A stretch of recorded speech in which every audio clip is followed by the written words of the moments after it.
Saya nggak tahu, harusnya tugas Pak Manan sekali, tapi saya nggak tahu.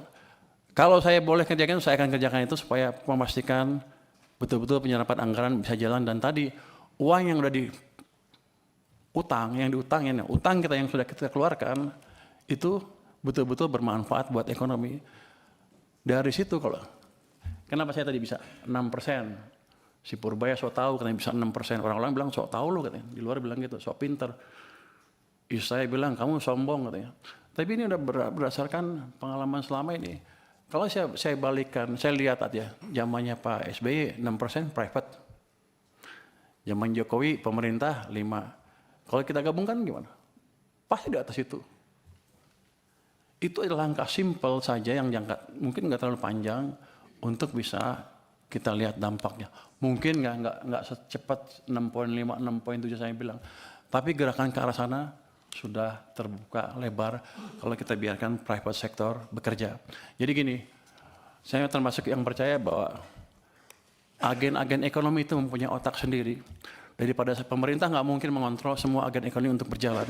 Tapi saya ciptakan kondisi di mana mereka berpikir dan berjalan dan bisa tumbuh, bisa berbisnis dengan situasi yang ada. Itu yang ingin kita ciptakan. Nanti setelah itu ada baru tadi program-program investasi. Ini kan nggak lama lah saya beresin. Nanti setelah itu tadi yang debottlenecking akan kita kerjakan Pak Hekal untuk investasi. Saya dulu pernah jadi, saya nggak tahu, boleh nggak gitu Kemenkuan. Nanti saya bentuk tim aja di Kemenku. Saya dulu pernah menjadi wakil ketua tim debottlenecking di zaman pemerintah sebelumnya. Ketuanya pada waktu itu Pak Yasona Lawli dengan beberapa Kemenko. Itu kita sidang setiap minggu. Senin 7 kasus kita putuskan.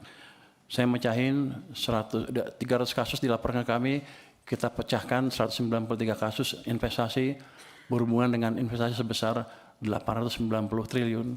Jadi saya pikir saya udah ngerti, bukan ngerti, kira-kira ngerti deh, kira-kira bisa memperkirakan deh di mana bottlenecking, di mana hambatan yang kita hadapi dan gimana cara memecahkannya.